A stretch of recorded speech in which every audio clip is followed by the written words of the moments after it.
Queridos irmãos, graça e paz. Nosso Deus é digno de toda honra, de toda glória, de todo o nosso louvor ao Senhor e somente a Ele.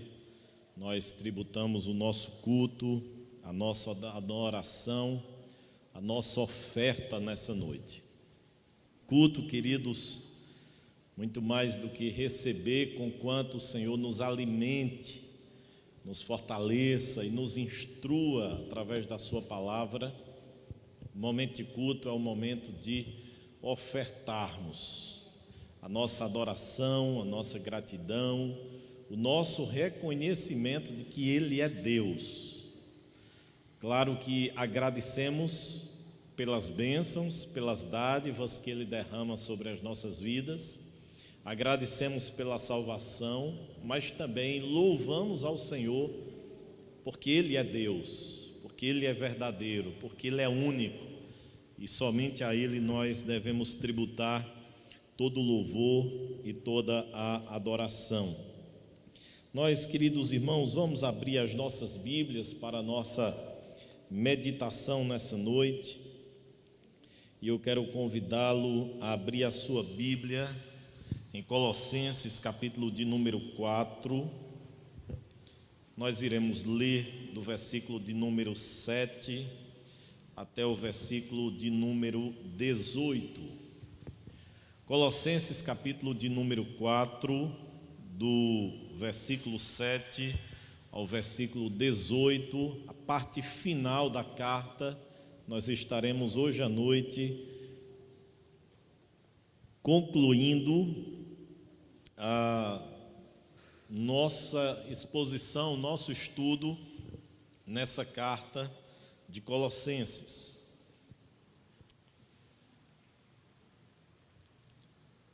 Colossenses 4, nós vamos ler do versículo 7 até o versículo de número 18. Todos encontraram? Amém? Vamos ler juntos, irmãos, a uma só voz. Eu não sei se acontece com vocês, mas acontece comigo. Ler e cantar com máscara é horrível, não é? Falta fôlego às vezes, mas é o que nós temos para o momento, então nós vamos fazê-lo contando com a ajuda aqui de quem está na frente, não é? Que aí ajuda no sentido de não ter a máscara, então dá para a gente ler melhor. Eu sei da dificuldade, mas mesmo assim vamos ler o texto sagrado.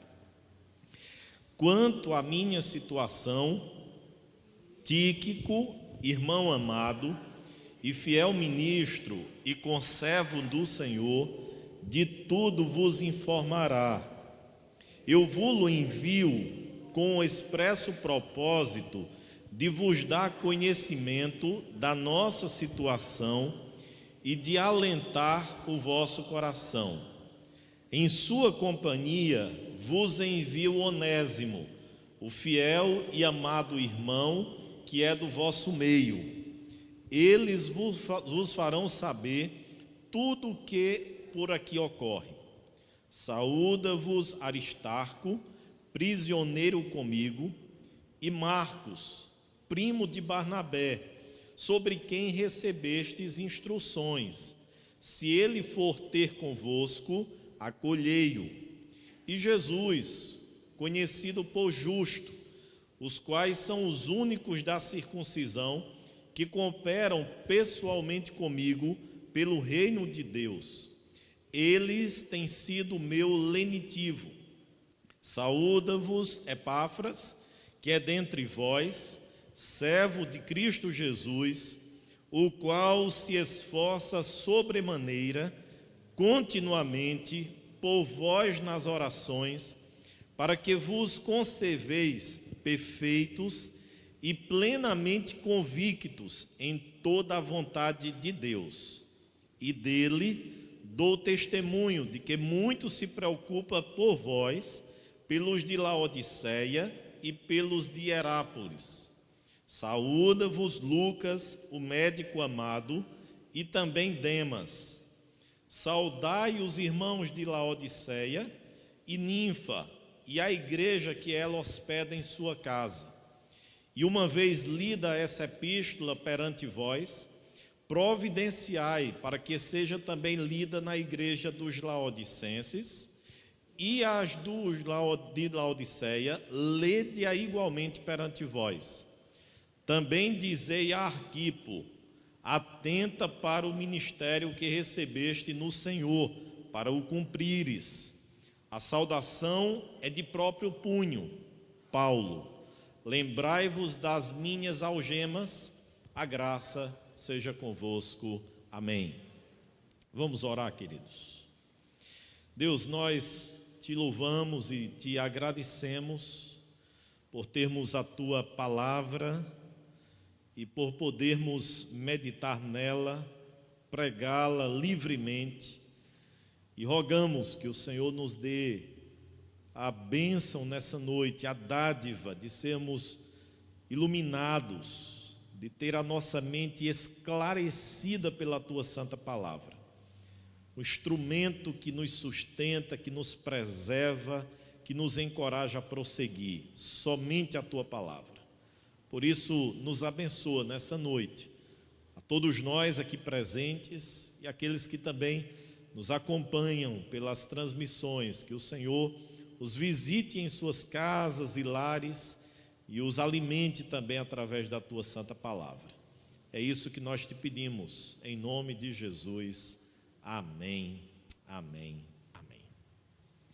Eu não sei quantos daqui, mas eu creio que boa parte, porque só de olhar rapidamente o auditório, sei mais ou menos a idade de muitos, mas eu não sei quantos daqui lembram ainda da época em que nós escrevíamos cartas, né?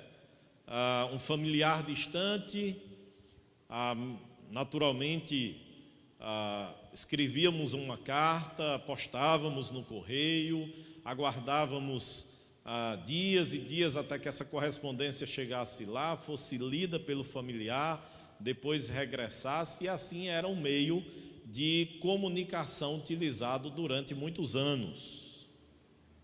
Não só nesse contexto, mas às vezes até no convívio presencial, quando naquela época do namoro, muitas vezes, né, os namorados se comunicavam e faziam as suas declarações através de cartas.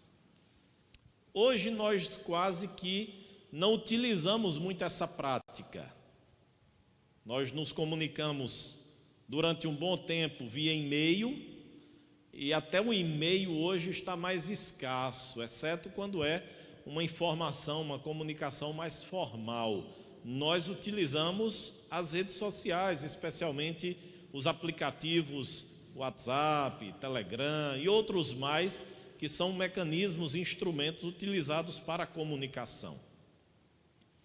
Mas na época do apóstolo Paulo, queridos irmãos, a carta era uma forma, era uma maneira, não apenas de se comunicar, mas utilizada pelo apóstolo Paulo e por outros apóstolos e por outros discípulos de Jesus, foi um instrumento utilizado para pastorear a igreja do Senhor.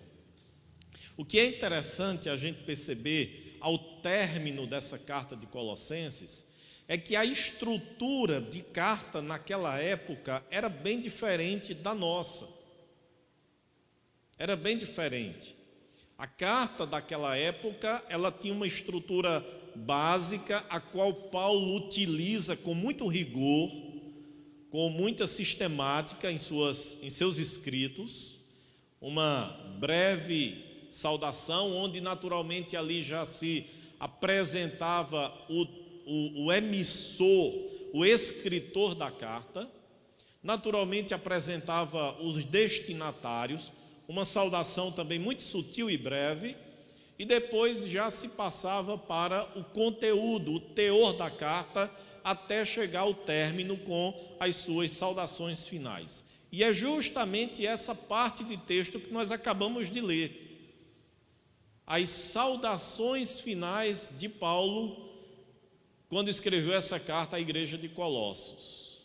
E eu quero convidar os irmãos para que olhemos para essa saudação e percebamos muito mais do que apenas a citação de nomes, porque ao ler brevemente ou rapidamente essa saudação, nos passa a ideia de que o conteúdo dessa carta se encerrou no versículo de número 6, e aqui já não há muita coisa a se aprender, porque Paulo está apenas citando nomes e fazendo alguns endossos, algumas recomendações. Mas ao estudá-la, perceberemos que não é bem assim. As citações de nomes, a referência a alguns personagens, nos mostram e nos ensinam algumas lições, algumas verdades, as quais eu quero convidar os irmãos para que meditemos sobre o tema na saudação final. E na saudação final, nós aprendemos, queridos, em primeiro lugar, que Deus levanta ajudadores para a sua obra, que Deus levanta trabalhadores para a sua obra. Percebam, queridos irmãos, que Paulo introduz a carta já falando e citando nomes de pessoas que estiveram com ele, ajudando e auxiliando durante todo o seu ministério. Nós sabemos que Paulo, quando escreveu essa carta, a semelhança de Filemon, a semelhança de Efésios e de Filipenses, Paulo está preso em Roma. Seu primeiro encarceramento, em virtude da pregação do nome de Cristo, quando ele está por volta do ano 60, 61, 62 depois de Cristo. E ele introduz então a sua carta, ou ele introduz essa saudação final, falando e citando nomes. Mas esses nomes Paulo não cita aleatoriamente, despropositadamente, pelo contrário, Paulo cita esses nomes numa primeira lição, mostrando que durante a obra de Deus, ou no decorrer do seu ministério, Deus levantou ajudadores, Deus levantou pessoas que estivessem ao seu lado, e não apenas objetivando abençoar o ministério de Paulo, mas acima de tudo abençoar a igreja de Deus.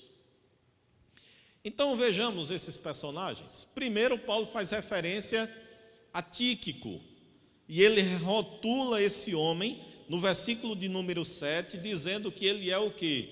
Um irmão amado e fiel, ministro e conservo no Senhor. Paulo faz referência a esse homem que é chamado Tíquico, o qual ele está enviando à igreja de Colossos, com o propósito de que ele dê informações de como é que estava o apóstolo Paulo preso em Roma. Segundo personagem que Paulo faz referência está no versículo de número 9, Onésimo, e ele diz que esse homem é quem? É fiel e amado irmão. Fiel e amado irmão. Quem mais Paulo faz referência? Paulo faz referência a um homem chamado Aristarco, versículo de número 10, prisioneiro comigo, saúda-vos Aristarco, prisioneiro comigo. Há alguns personagens, queridos irmãos, que ajudavam o apóstolo, mesmo estando em liberdade, visitando-o em seu encarceramento e suprindo as necessidades materiais e emocionais do apóstolo. Mas há outros personagens que, à semelhança de Paulo, também estavam aprisionados e eram companheiros de luta, de batalha, ali juntamente com o apóstolo, como aqui nós vemos o caso de Aristarco. Quem mais, irmãos? Marcos, versículo de número 10. Paulo inclusive diz: vocês receberam instruções a respeito dele, e se ele for ter convosco, acolhei-o. Quem mais estava com Paulo?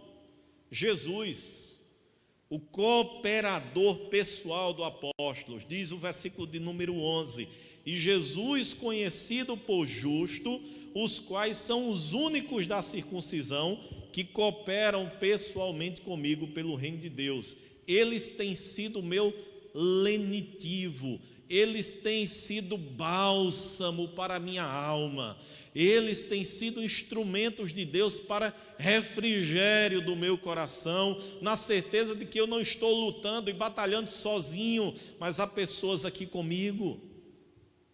Lembram de Elias?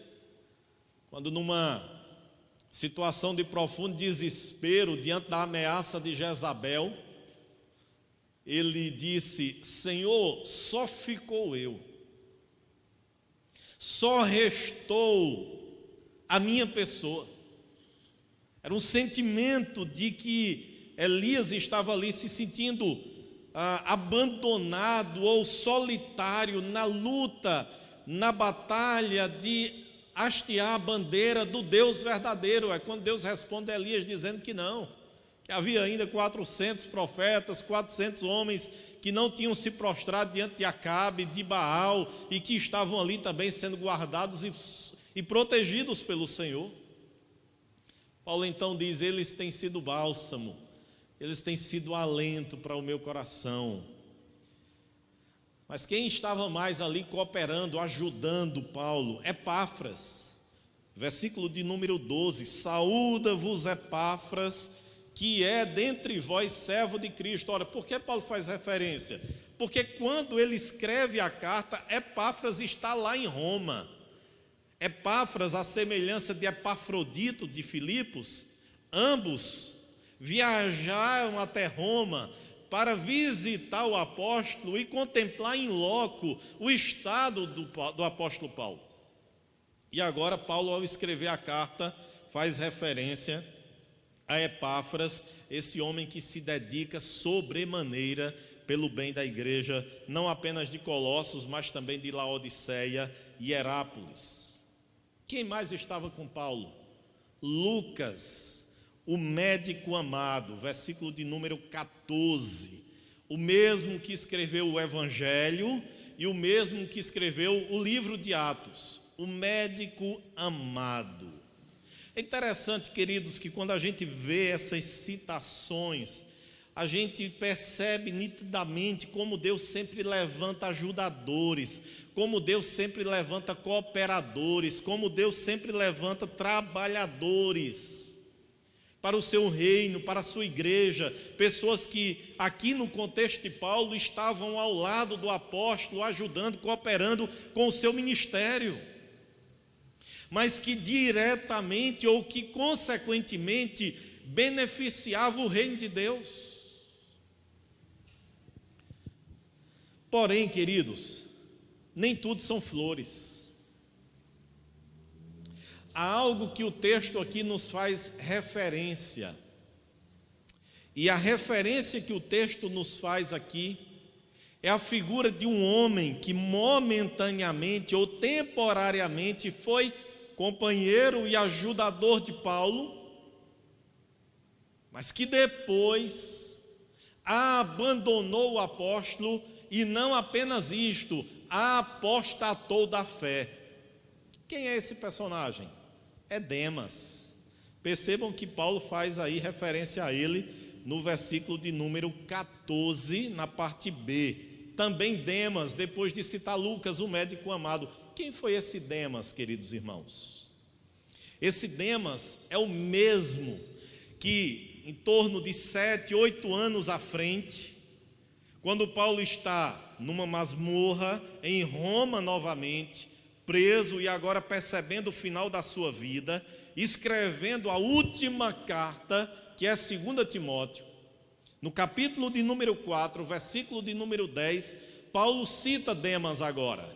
Porque Demas, tendo amado o presente século, me abandonou e se foi para Tessalônica. Crescente foi para a Galácia, Tito foi para a Dalmácia. Queridos, percebem como nem tudo são flores? Conquanto Deus tenha dado pessoas que serviram como bálsamo, como conforto, como lenitivo para o apóstolo aqui, quando ele escreve Colossenses.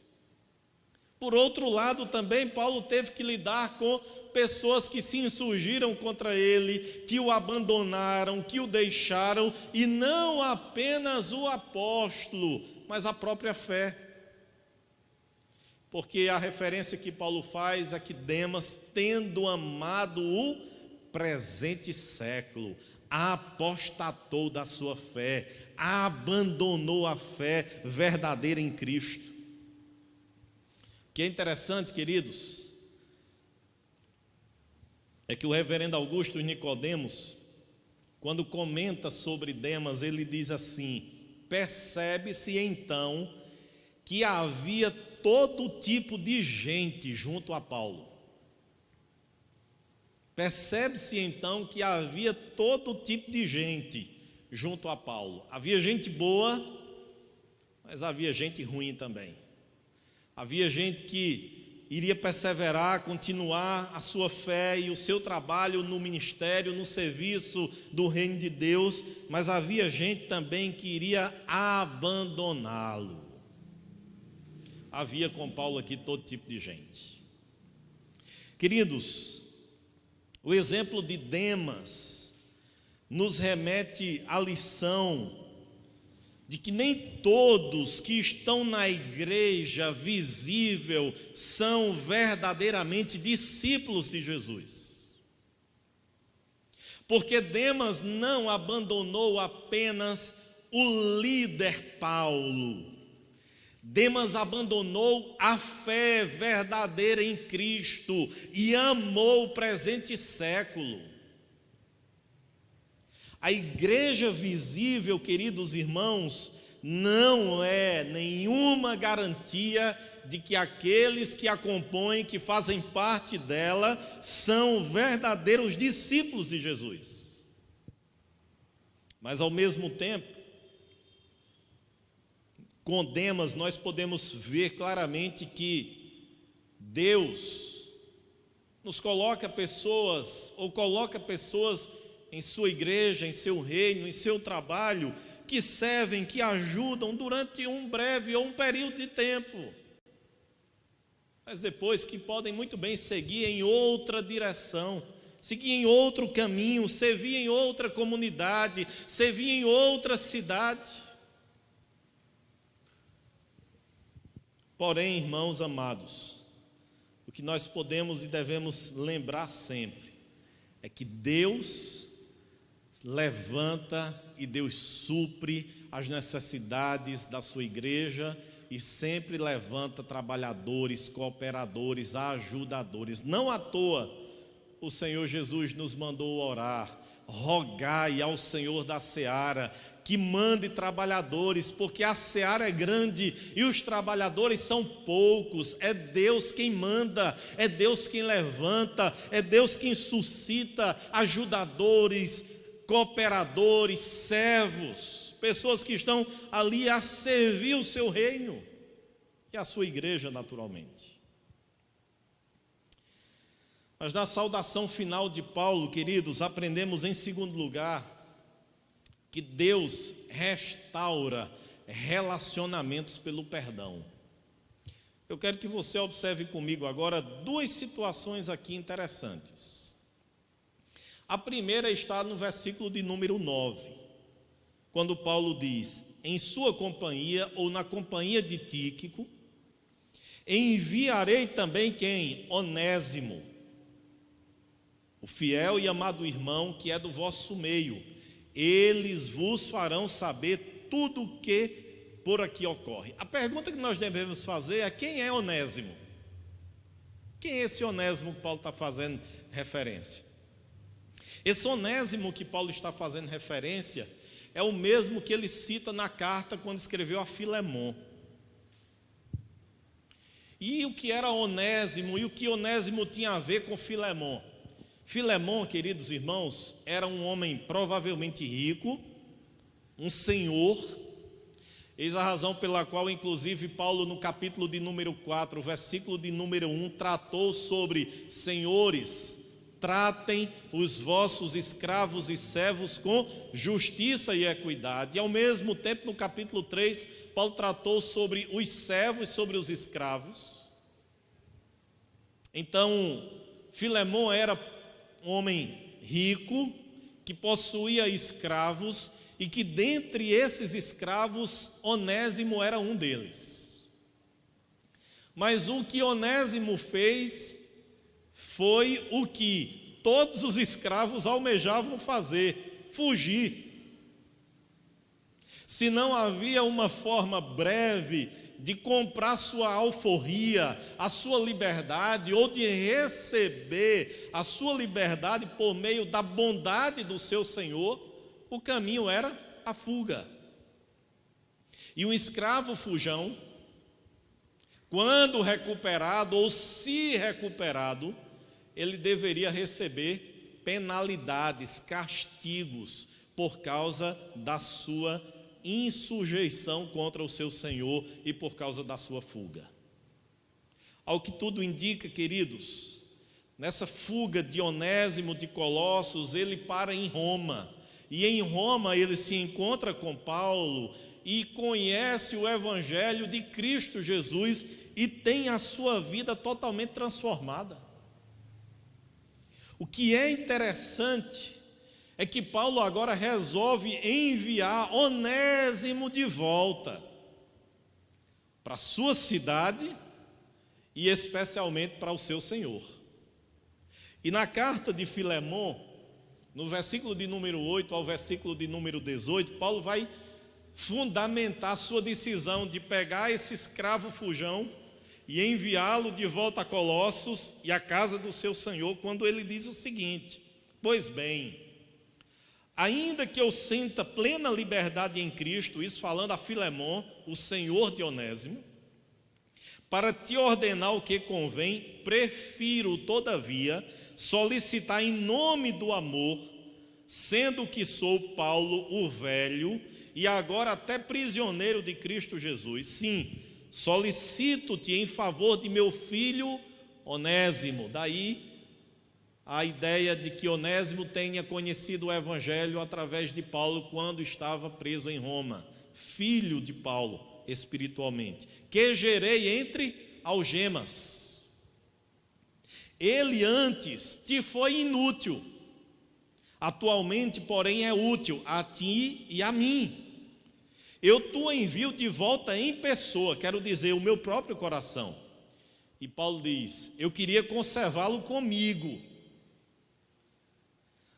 mesmo, para em teu lugar me servir nas algemas que carrego por causa do Evangelho. Nada, porém, quis fazer sem o teu consentimento, para que a tua bondade não venha a ser como que por obrigação, mas de livre vontade, pois acredito que ele veio a ser afastado de ti temporariamente, a fim de que eu recebas para sempre. E o que é interessante, queridos, é que no versículo 16 de Filemão, Paulo agora diz: não como um escravo,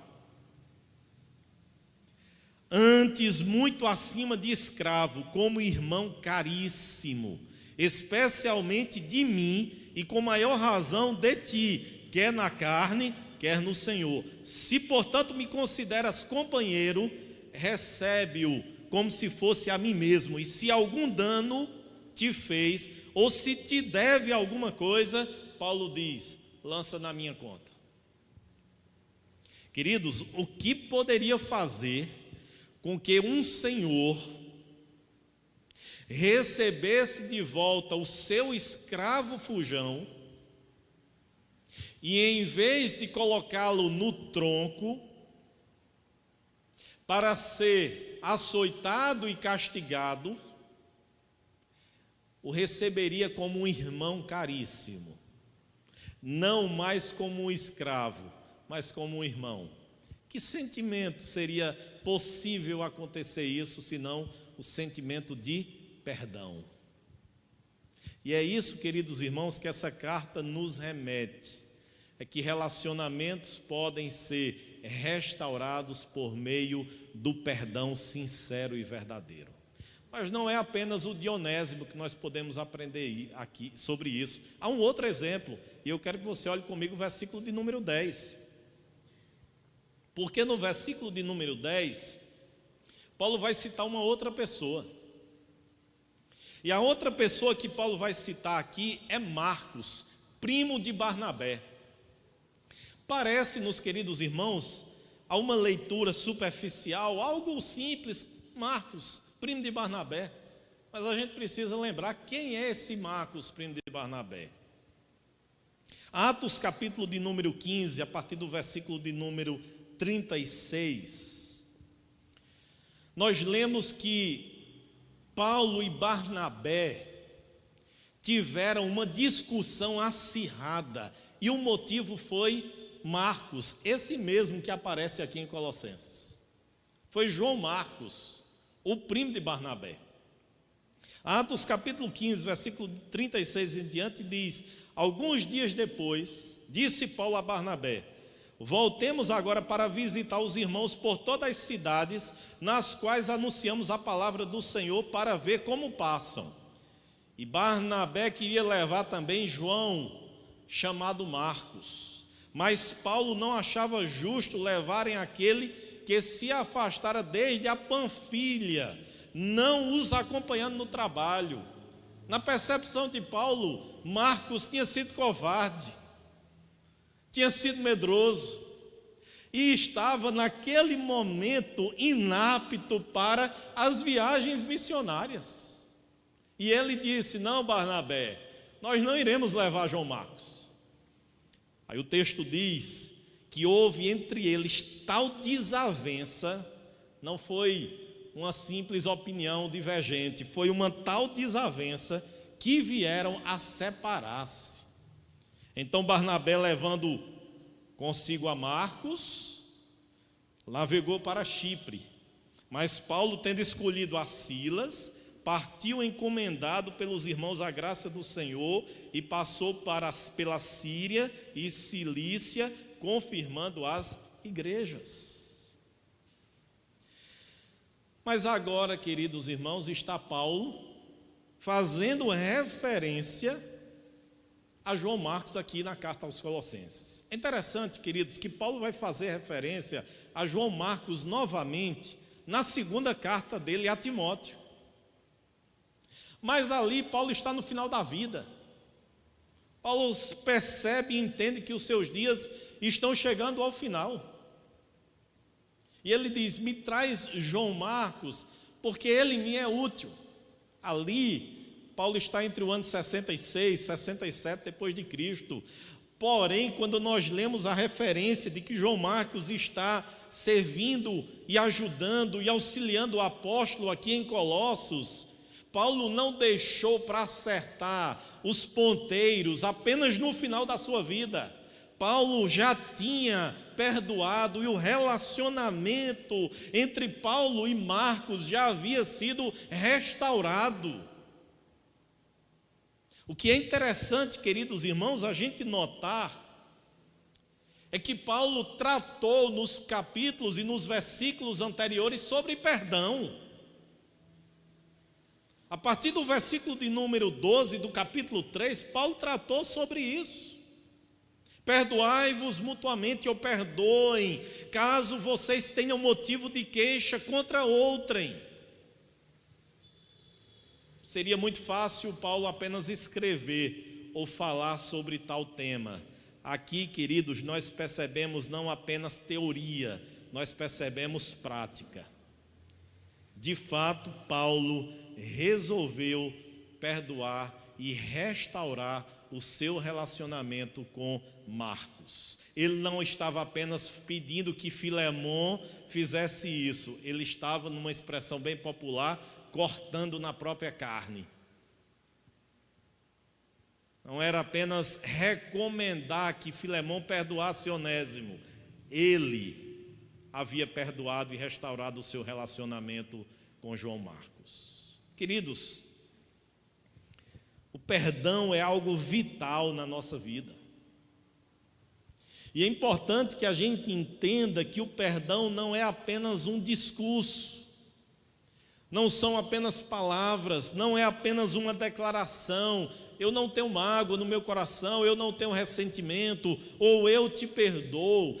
Perdoar é uma decisão, é uma atitude, é um comportamento, e essa atitude e comportamento convém aos filhos de Deus.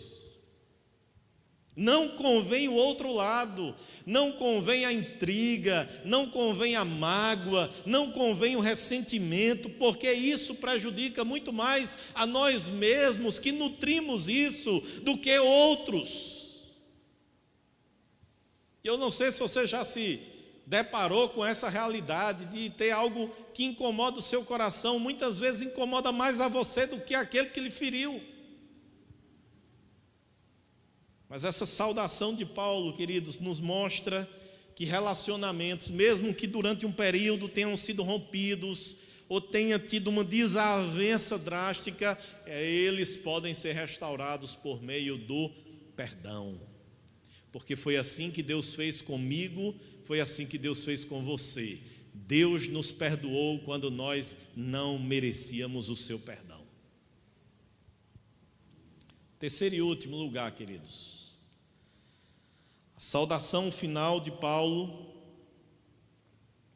ou na saudação final de Paulo, nós aprendemos que Deus não apenas levanta ajudadores para a sua obra, que relacionamentos podem ser restaurados por meio do perdão, mas aprendemos em terceiro e último lugar que Deus supre as necessidades da sua igreja.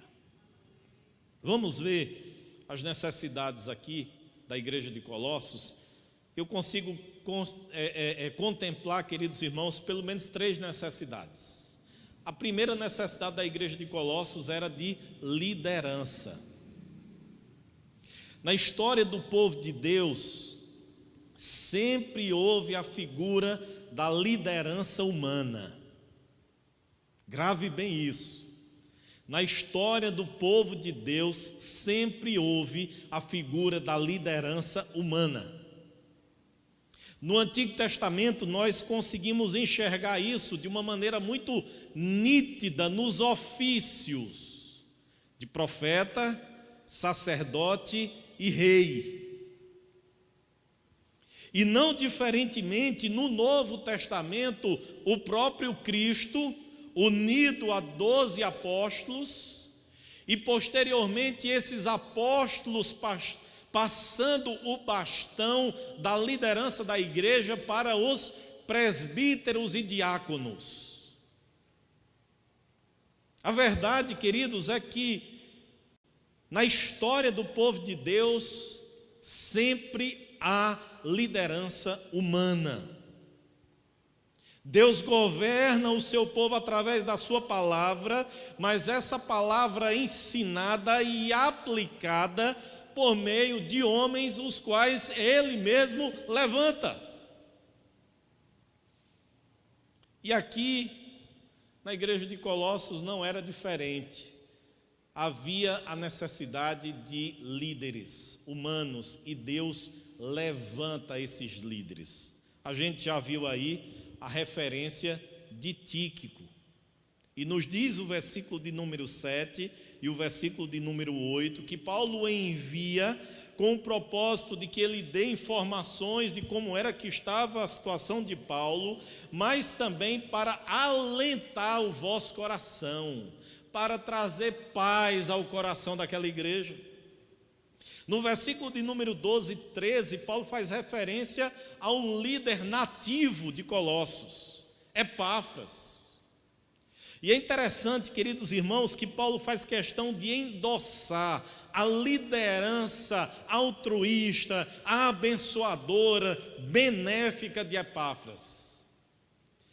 Ele se esforça sobremaneira, continuamente por vós nas orações, objetivando essas orações que vocês sejam perfeitos e plenamente convictos da vontade de Deus. E diz mais Paulo: dele dou testemunho que ele se preocupa com vocês em Colossos, mas ele se preocupa também com os de Laodiceia e com os de Hierápolis, aquela tríplice ali de cidades que estavam próximas uma das outras.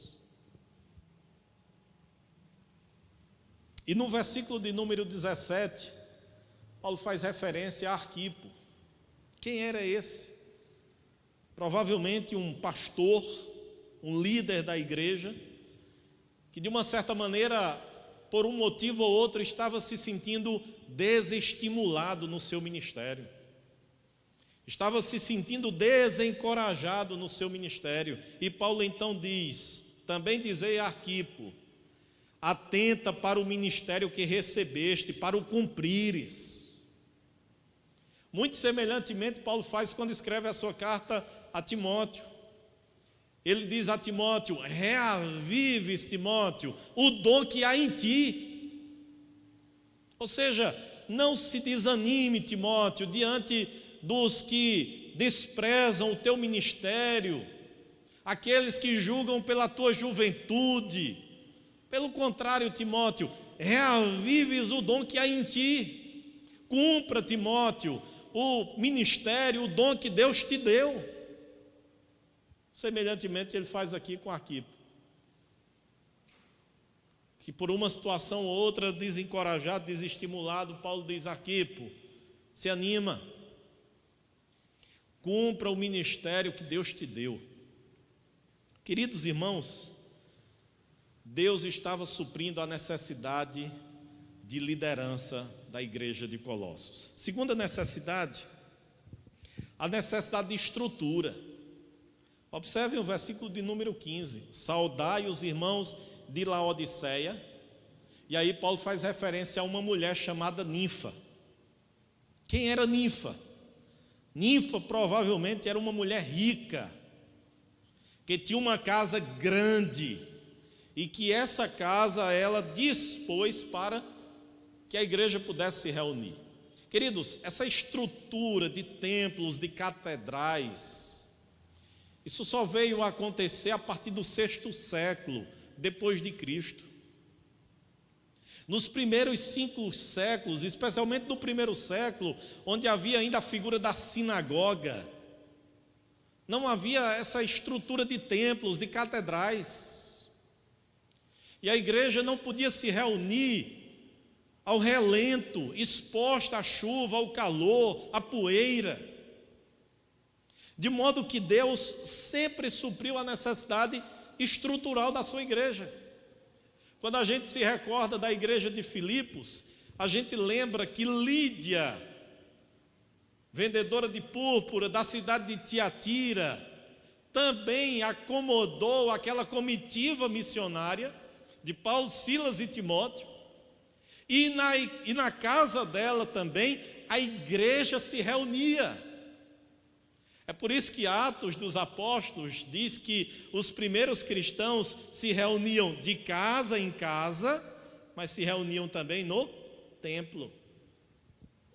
A necessidade de estrutura, de um lugar onde pudesse acolher os cristãos, Deus supria sempre, levantando homens ou mulheres com recursos financeiros em excesso, com casas grandes, que pudessem ali servir de amparo, de refúgio, de lugar onde a igreja se reunisse para louvar a Deus, para adorar o Senhor, para estudar a sua palavra. E terceiro, queridos, a igreja precisa não apenas de liderança, a igreja não precisa apenas de estrutura, a igreja precisa de pastoreio. O que é pastorear? Pastorear é alimentar o rebanho, é nutrir o rebanho, é ensinar as verdades de Deus, é levar o rebanho a andar conforme o seu supremo e pastor deseja. E aqui nós lemos, queridos irmãos, que Deus supriu as necessidades, ou a necessidade de pastoreio, de 2 formas. Primeiro, levantando homens comprometidos com a verdade de Deus. Porque o endosso que Paulo faz de Arquipo, de Tíquico, de Onésimo, de Marcos, de Lucas, de Epáfras, ele o faz porque esses homens eram fundamentados na palavra de Deus.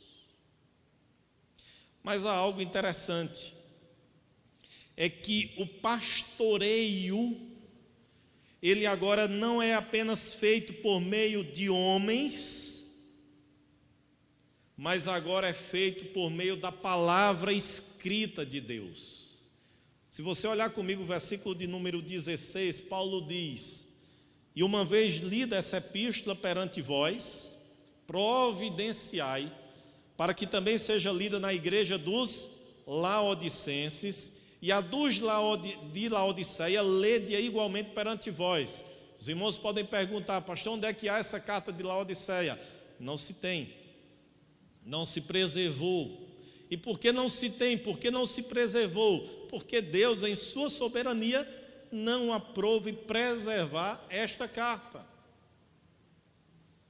Mas a verdade, queridos irmãos, é que o pastoreio da sua igreja agora, ele estava sendo substituído por meio da palavra escrita, não apenas homens, mas a sua palavra escrita. Isso apontava para aquilo que acontece nos nossos dias, onde Deus supre a necessidade de pastoreio da sua igreja por meio da sua palavra, por meio da Bíblia Sagrada, por meio de homens, sim, que ensinem e que apliquem a palavra de Deus, mas somente a palavra de Deus é o instrumento pelo qual Deus pastoreia, guia, alimenta, protege o seu povo, a sua igreja.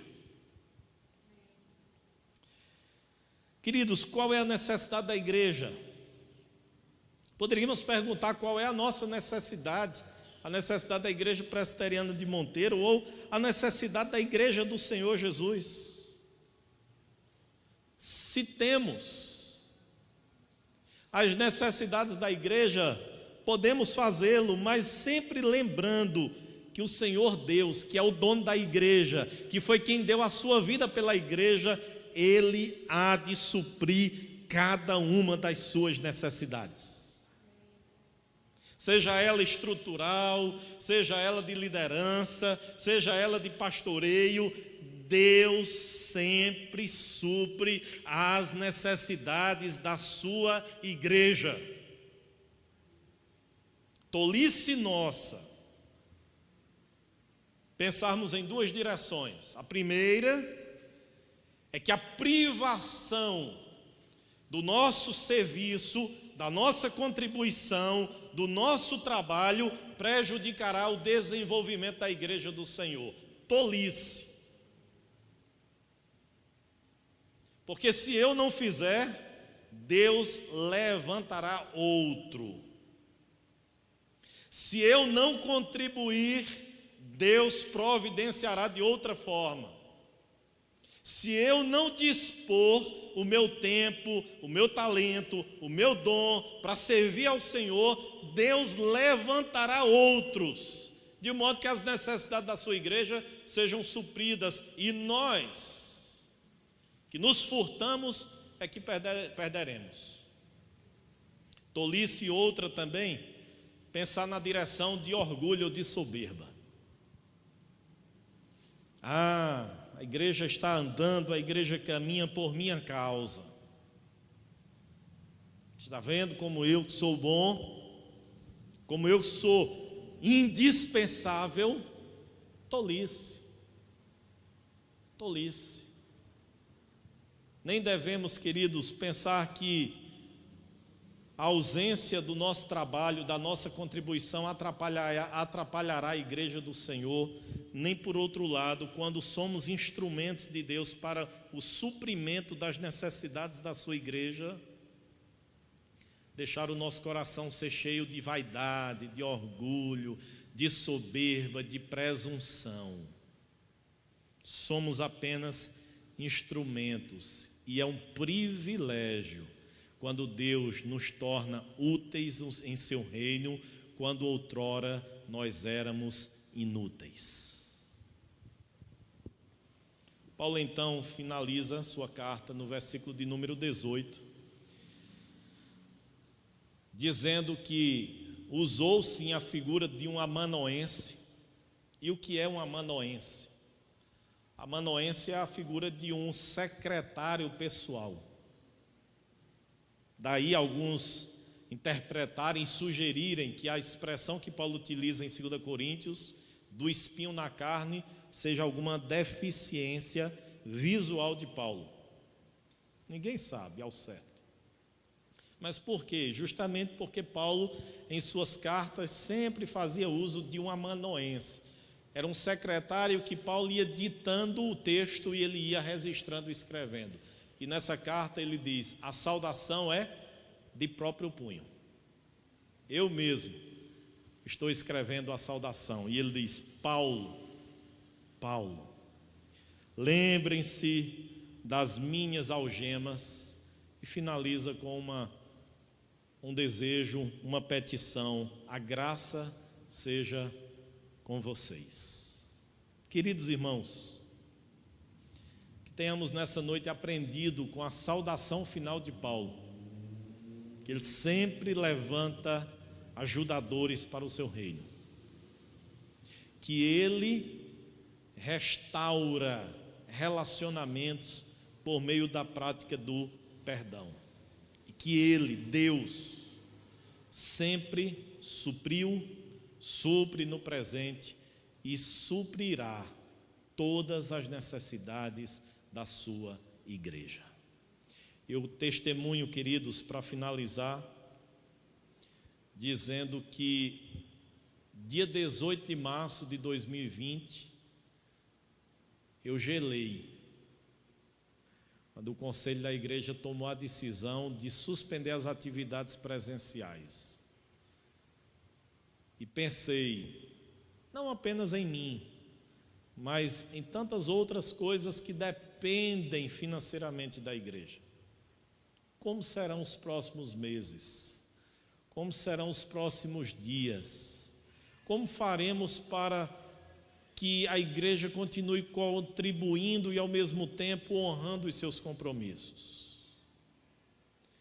E queridos irmãos, posso testemunhar hoje, dia 6 de setembro, Deus não deixou faltar absolutamente nada. Deus de lá para cá supriu as necessidades desta igreja. Uns, outros se furtaram de suas obrigações, de seus deveres, de seus compromissos.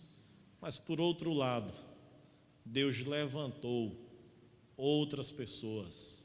Deus providenciou outras pessoas para que pudessem contribuir e a igreja continuasse cumprindo todos os seus compromissos internos e externos. Eu poderia citar tantos outros, cito este para exemplificar que Deus supre as necessidades da sua igreja. Poderia, Tiago, até acrescentar você como um primeiro suprimento daquilo que a igreja necessitava do ponto de vista da mídia, da transmissão, que hoje está sendo alargada com outras pessoas, jovens e adolescentes da nossa igreja.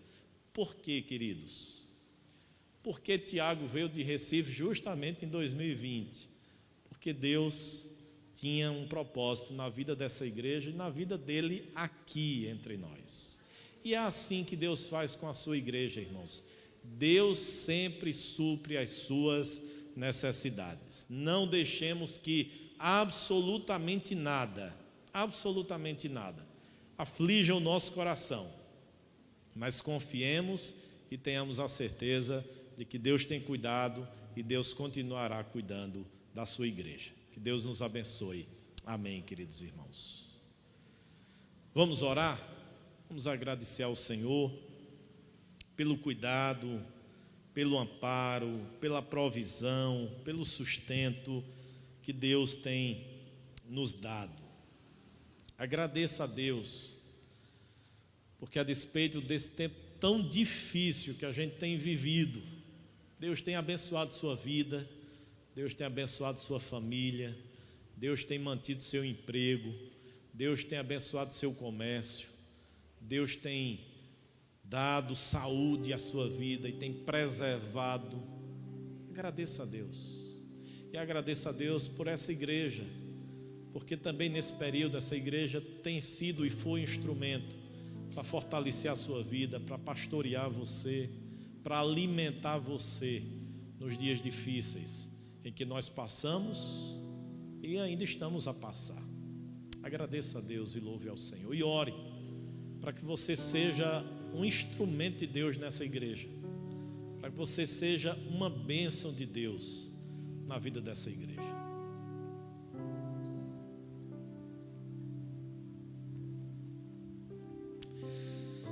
Ó Deus, nós queremos te louvar, te exaltar pela tua bondade, pela tua generosidade, pela tua graça, pela tua fidelidade. Ó Deus, te louvamos porque em nenhum momento o Senhor deixou de assistir às nossas vidas, seja com a provisão material, seja com a provisão espiritual. Quantas vezes, ó Deus, nessa caminhada, nós nos sentimos desamparados, abandonados, solitários. Muitas vezes com o nosso armário repleto de comida, muitas vezes com dinheiro no bolso, mas com o nosso coração vazio, entristecido, desanimado. E foi a tua presença, foi a tua palavra que inundou a nossa vida, que nos fortaleceu, que nos encorajou e que tem feito isso dia após dia. Diante, ó Deus, de tantas notícias alarmantes, preocupantes, a tua palavra vem como um bálsamo para o nosso coração.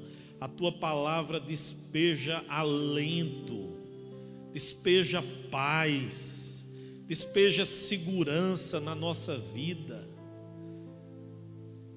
na certeza de que tu és o Deus soberano e que o Senhor está no controle de todas as coisas. Ó Deus, nós te louvamos, Senhor, porque o Senhor sempre cuidou das nossas vidas e o Senhor continuará cuidando delas. O Senhor é que tem caminhos de paz. Os teus pensamentos, os teus caminhos são infinitamente maiores do que os nossos pensamentos e caminhos. E te louvamos, ó Deus, porque o Senhor não tem virado as costas para a gente. Mesmo diante do nosso pecado, diante da nossa falha, diante da nossa insubmissão, diante da nossa incredulidade, o Senhor ainda assim tem nos assistido, tem nos abraçado, tem sustentado em nossas mãos, de forma que continuamos a nossa jornada. Agradecemos por essa igreja, pelo que o Senhor tem feito nas nossas vidas e através dela. Rogamos, ó Deus, que a igreja presbiteriana nessa cidade continue sendo luzeiro, continue sendo uma agência cumpridora da missão que não é nossa, que é tua, mas que o Senhor nos faz participantes, a missio Dei, a missão de Deus. Que o nosso objetivo maior, Deus, seja somente anunciar e erguer a bandeira do Evangelho de Cristo Jesus. Alimenta-nos, fortalece-nos, encoraja-nos para o louvor da tua glória, em nome de Jesus. Amém. Amém.